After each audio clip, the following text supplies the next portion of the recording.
So to us, an open policy making process has to have three things. The first of those is transparency. So the public, kind of us in this room, those kind of outside this room, need to understand what decisions are being made by government, who's making them, so particularly if there are kind of external lobbyists involved, or which groups of the public are or aren't engaged in that process, and how the decision-making process is happening as well. The second element is participation. So I think probably one of the most common forms of participation in policy making that many people in this room may have experienced is kind of a very standard public consultation where government announces it wants to do something. It's normally probably made up its mind already, but it kind of goes through the motions of maybe putting up a document on the website where people can respond and say whether they agree with the proposal or not, or respond to quite detailed questions.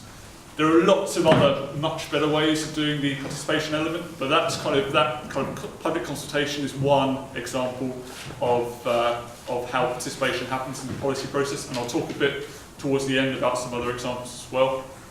And the third element is accountability. So us as the public need to be able to hold decision makers to account for the decisions they take, and also the decisions they don't take as well. And there needs to be effective kind of mechanisms in place to make sure that politicians, decision makers, policy makers are answerable to us as the public. So those can include things like kind of parliaments and assemblies, which can scrutinise government policy making. It also includes things like complaint mechanisms. So if you have a particular grievance about a public service, then you can submit your complaint, and that gets fed into the policy making process, and something's actually done about it. So looking at kind of open policy making and kind of against kind of the policy making historically, it's quite an alien thing for government. I'm not sure how many people have kind of seen the first episode of Yes, Minister, back from the 1980s, which was actually on the topic of open government. And there are some really kind of great quotes in it, but one is where one of the senior civil servants is explaining to one of his more kind of junior counterparts why he thinks kind of open government isn't a good thing. And he says, my dear boy, it is a contradiction in terms. You can be open or you can have government. And that is kind of a great kind of snapshot of actually what kind of the dominant culture around government has looked like for many years, and for the most part, in many cases, still exists. Kind of policymakers have held on really tightly to their kind of role as the policymaker. There's this idea that policymaking is kind of it's kind of an expert-driven process, and it's something for policymakers to essentially kind of do in a black box. So you don't necessarily know from the outside how the policy is being made, and you certainly can't have any influence on it. Now there are definitely kind of notable exceptions to that, but that has been the kind of the dominant kind of theme for most of kind of the history of government. So coming on to kind of why it's important. I'm going to outline kind of three reasons here I think it's important, but there are lots of other ones as well. The first one is kind of public trust and reconnecting the public with institutions and decision makers. So we've seen, I think, particularly in the UK over the last year, but this has been kind of there's been an undercurrent for many years, and it crosses boundaries and borders, and it's an issue that we're seeing in many advanced democracies. There's a massive issue with a disconnect between the public and decision makers, polarisation within society, so different groups of people having very set views on things, and those views kind of diverging ever further and further apart, and distrust of experts, decision makers, kind of elite institutions.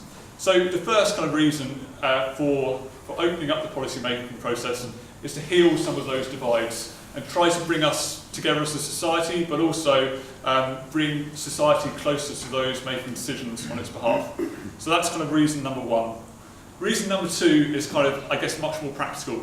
It's about actually arriving at better decisions. So we know from research and evidence that small groups of kind of homogenous people make worse decisions than kind of larger groups of more kind of diverse populations. And actually, policymakers, for the most part, are quite a homogenous group. They tend to come from similar backgrounds, and they certainly don't have the same kind of, they don't represent the full kind of diversity of the general public. And like all of us, they kind of suffer from biases. And those things are kind of things like confirmation bias, where they'll pick and choose evidence that supports their kind of pre-existing opinions. We all do this, but it's a particular problem if you're making decisions on behalf of everybody else. And also kind of groupthink. So being a small group of people, for the most part, thinking about issues in the same way, it's very easy to get kind of stuck in one way of thinking about things. So actually, if you open up policy-making processes, if you bring more diverse groups into the policy process, then you get much better decisions out the other end. And also those decisions are much more informed by the actual kind of practice and experience and ideas and insights of people who have a lot to offer. That includes kind of stakeholders, civil society. It also includes the general public as well. The third reason that I'll quickly touch on is actually arriving at decisions and policy that can be actually implemented on the ground. So too often, ministers or policymakers kind of see their role as being the ideas people, and then they unleash kind of a new policy onto the world, and it's somebody else's job to actually deal with the implementation of it. And of course that doesn't work in practice. That's why we see lots of really bad policy, lots of really bad legislation, and actually policymakers aren't just the people coming up with the ideas, it's actually people implementing them as well, because people interpret policies and kind of how to deliver public services in different ways. So there's a whole chain of people making decisions, right from the minister up the top to the police officer or the nurse or the doctor or the person delivering the service on the front line, and indeed down to citizens as well. We make decisions on a kind of a daily basis which affects how a policy is actually implemented. So it makes sense that if you're developing policy, then you should include all of those groups as well. So quickly to finish off with kind of how to do it. And from our experience, open policy making needs a number of different things. So the first of those is decision makers actually have to care what other people think about the policy.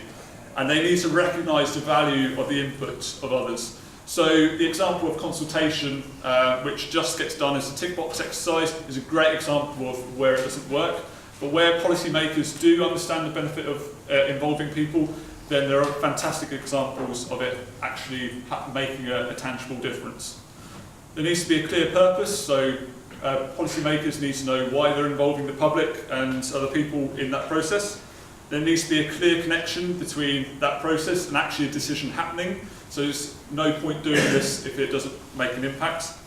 There needs to be a clear process in which kind of people can feed into and can understand. There needs to be kind of time, capacity, and resources that actually go into the process to make it happen. And there needs to be kind of crucially that feedback to participants. Kind of as we've heard too often, these processes happen and then the participants hear nothing about it, and that can be quite a disempowering experience for people. There are all sorts of methods that can be used. I'm not going to go through them now, but if I will plug the Civic Activism Toolkit, which we helped to develop with the Building Change Trust, and you can find that at civicactivism.buildingchange. Keep going, yeah. Trust.org.uk, which also has some great examples in it as well. And just to finish off, this is something that can happen on some really complex and controversial issues. It's not just for the easy stuff. So a program that my organisation involved works on is something called ScienceWise, where these types of kind of open policy making processes are set up on some really complex, controversial issues around new science and technology innovations.